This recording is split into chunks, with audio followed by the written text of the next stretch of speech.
There we go. So first of all, we've focused a little bit of time on lip syncing, but there are really three other key elements that we feel in interview fraud. One are fake resumes, right? Which, certainly resumes can be embellished, or really faked, right? Now, we don't really do much of that within our interview analysis other than reviewing the resume of the candidate and maybe asking some questions.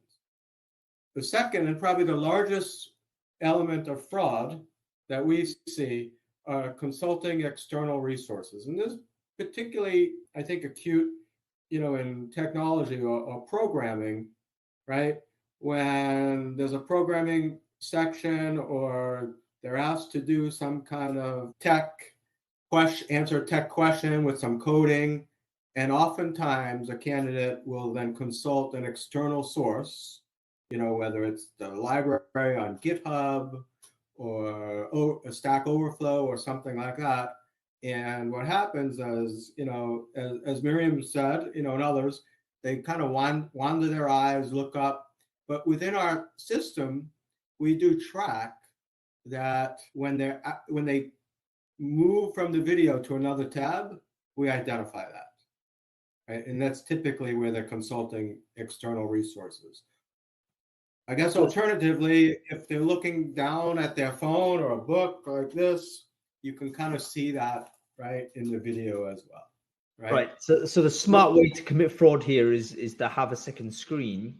Not to say to recommend, but just to get into the psychology of doing it. Second screen, ideally off camera. So you want to have your camera dominating that. So here's another technique. You want to have the camera as close to your face as possible, right? So you dominate. Right, so you can't see anything else.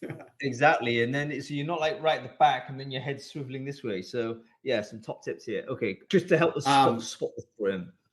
Oh, sure. And then the third piece, which we spent a fair amount of time talking about already, is lip syncing. And that's an element that we have utilized or implemented some AI to really focus on and identify, which I'll share a little more detail on in a minute.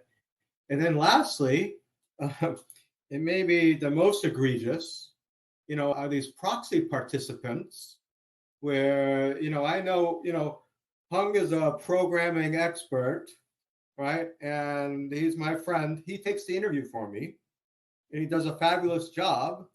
And then I show up, he gets the job and I show up, day one and hey, you're not that great guy that we interviewed. And with remote hires, yeah, I was about to